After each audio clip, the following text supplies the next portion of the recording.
जय श्री कृष्णा दोस्तों। श्री अमन बाबा जी YouTube channel में आपका स्वागत करते हैं। दोस्तों, आज मैं आपको इस वीडियो में बताने जा रहा हूँ सच्ची भक्ति की कहानी। भगवान और भक्त की सच्ची कहानी आज मैं आपको इस वीडियो में बताने जा रहा हूँ।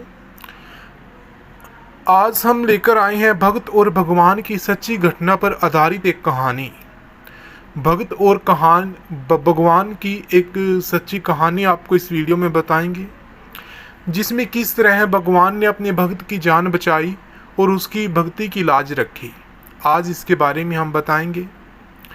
एक बार एक राजा ने भगवान श्री कृष्ण जी का मंदिर बनवाया और उसमें पूजा पाठ करने के लिए एक पुजारी को लगा दिया। पुजारी जी बड़े प्रेम भाव से भगवान की सेवा करते थे। भगवान की पूजा पाठ और सेवा करते हुए पुजारी की उम्र बीत गई। राजा हर रोज वहां दर्शन के लिए आता था, लेकिन इससे पहले वह अपने सेवक के साथ एक फूलों की माला बेचता था, जिसे वह पुजारी भगवान को पहनाता और जब राजा दर्शन को आते तो आशीर्वाद स्वरूप भगवान के गले से उतारकर राजा को पहना देता। रोज यही नियम था। एक दिन राजा किसी कारण से मंदिर नहीं जा पाया। उसने सेवक के हाथ माला भिजवाई और पुजारी को संदेशा भिजवाया कि राजा आज मंदिर में नहीं आ पाएंगे। सेवक माला देकर और संदेशा कहकर चला गया। पुजारी ने भगवान को माला पहना दी। थोड़ी देर बाद पुजारी का मन में विचार आया, मुझे भगवान की सेवा करते हुए आज उम्र बीत गई है, लेकिन मैंने आज तक यह माला नहीं पहनी। सांसों का क्या भरोसा कब रूठ जाए। भगवान ने आज मुझ पर कृपा करी है तो क्यों ना मैं ये माला आज ही पहन लूं। ऐसा सोचकर पुजारी ने वह माला भगवान के गले में से उतारकर अपने गले में पहन ली। लेकिन ये क्या, बाहर से पुजारी ने आवाज़ दी, राजा की सवारी मंदिर पहुंचने वाली है। अचानक सेवक की आवाज़ सुनकर और राजा के ऐसे अचानक आ जाने से पुजारी जी घबरा गए कि कहीं राजा ने मुझे माला पहने देख ली तो क्रोधित होंगे और मुझे दंड भी देंगे।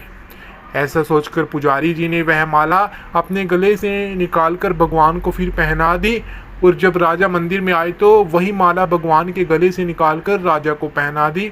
लेकिन जैसे ही राजा ने माला पहनी तो उसमें राजा को एक सफ़ेद बाल दिखाई दिया, जिससे राजा को सारा माजरा जो था वो समझ आ गया। माला पुजारी ने पहले खुद पहनी थी और फिर वही राजा को पहनाई। पुजारी ने छल किया, यह सोचकर राजा को गुस्सा आ गया। राजा ने पुजारी से पूछा कि सफ़ेद बाल किसका है। पुजारी जी भी बूढ़े हो गए थे और उनके बाल भी सफ़ेद थे। पुजारी ने सोचा कि अगर मैंने खुद का नाम लिया तो राजा मुझे दंड देंगे। पुजारी ने कहा कि ये तो भगवान जी का बाल है। इस पर राजा को बहुत गुस्सा आया कि पुजारी झूठ पर झूठ बोले जा रहा था। भला कब से मूर्तियों के बाल सफ़ेद होने लगे। इस पर राजा ने पुजारी से कहा कि कल मैं श्रृंगार के समय आऊँगा और देखूंगा कि भगवान के बाल काले हैं या सफ़ेद। अगर भगवान के बाल काले निकले तो पुजारी तुझे इस पाप के लिए मृत्यु दंड भी दिया जाएगा। राजा हुक्म सुनाकर चला गया। राजा के जाते हैं पुजारी भगवान के सामने रोने लगे और विनती करने लगे, प्रभु मैं जानता हूँ मैंने आपके सामने झूठ बोलने का अपराध किया। आपने गले में डाली हुई माला मैंने फिर से राजा को पहना दी। आपकी सेवा करते करते बूढ़ा हो गया। ये छोटी सी लालसा थी, आपको चढ़ी हुई माला पहनो। इसी लोभ लालच में अपराध हुआ। मेरे प्रभु पहली बार यह लोभ हुआ और विपत्ति आ पड़ी। हे मेरे नाथ, कृपा आप ही मुझे बचाइए, नहीं तो मैं कल राजा मुझे फांसी पर चढ़ा देंगे। पुजारी सारी रात रोते रोते मंदिर में ही सो गए। सुबह तो राजा आया और भगवान का श्रृंगार समय करने के लिए बोला। पुजारी डर के मारे कोने में खड़ा था। राजा ने जैसे ठाकुर जी का मुकुट हटाया तो आश्चर्यचकित रह गया, क्योंकि ठाकुर जी के सभी बाल सफ़ेद हो गए थे।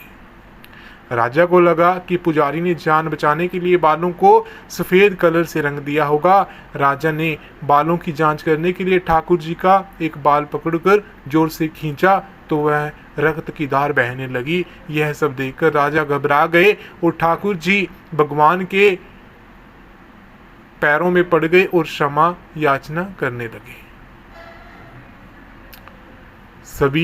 तभी मूर्ति से आवाज आई, राजा तुमने आज तक मुझे मूर्ति ही समझा, इसीलिए मैं आज भी तुम्हारे लिए मूर्ति ही हूँ। पुजारी मुझे साक्षात भगवान समझता है, उसकी श्रद्धा की लाज रखने के लिए, तुझे समझाने के लिए मुझे अपने बाल सफ़ेद करने पड़े और रक्त की धार बहानी पड़ी।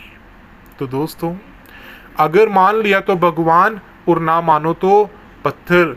अगर मन में सच्ची श्रद्धा हो तो भगवान पत्थर में भी प्राण होकर भी भक्त से मिलने आ जाते हैं। हम आपसे यही उम्मीद करते हैं आपको ये कहानी, सच्ची भक्ति की कहानी बहुत पसंद आई होगी। अगर आपके पास भी कुछ ऐसे कमेंट हैं तो आप हमें कमेंट करें, और दोस्तों अधिक जानकारी के लिए आप हमें कमेंट करें, वीडियो को लाइक शेयर और यूट्यूब चैनल को सब्सक्राइब करें। जय श्री कृष्ण।